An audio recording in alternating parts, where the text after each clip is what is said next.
Stellantis, the world's fourth-largest automaker housing 14 iconic brands including Peugeot, Citroën, Fiat, Jeep, and Maserati is accelerating its collaboration with Chinese partners.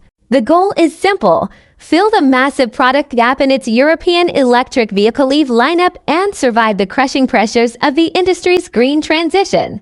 The group is currently under immense financial strain. In 2025, Stellantis reported a staggering net loss of $24.6 billion, with adjusted operating margins dropping to minus 0.5%. Facing underutilized factories and a weak pipeline, the group has turned to China for superior efficiency and cost control. A new model of cooperation, Leapmotor and Dongfeng. Following the early 2026 launch of Leapmotor International, Stellantis has now reached a preliminary agreement with Dongfeng Motor Group. They plan to form a 51% Stellantis-controlled joint venture to handle the sales and distribution of Dongfeng's high-end EV brand, Voie, in Europe.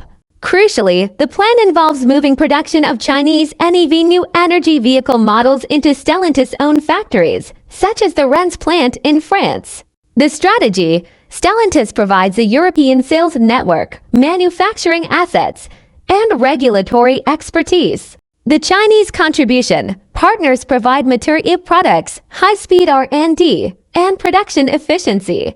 The Leapmotor B10 is scheduled to begin production at Stellantis' Zaragoza plant in Spain by Q3 2026, marking a critical step toward localized European manufacturing.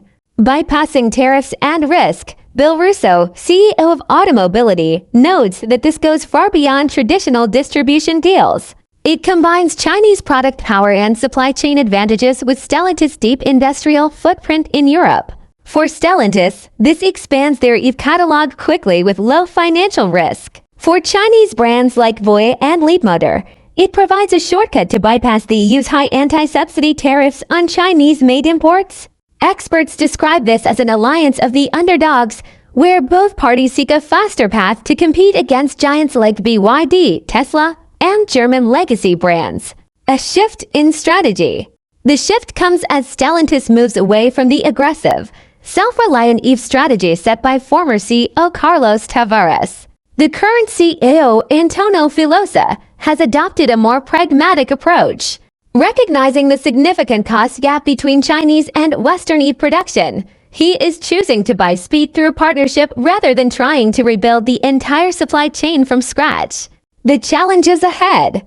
The partnership is not without risk. As cooperation moves from sales to actual manufacturing, battles over control, profit distribution, and core supplier choices will intensify. There is a lingering concern that if Stellantis relies too heavily on Chinese engineering, its own R&D capabilities and brand identity could be marginalized. The Maserati rumors. The reach of this strategy is expanding. Rumors suggest that Stellantis' luxury brand, Maserati, is in talks with Huawei and Jack Motors to co-develop high-end NEV models. While unconfirmed, it underscores Stellantis' commitment to integrating Chinese automotive excellence into its global survival strategy. For this century-old automotive group, the success of the Chinese partnership strategy will likely determine whether it thrives or fades in the new era of electric mobility.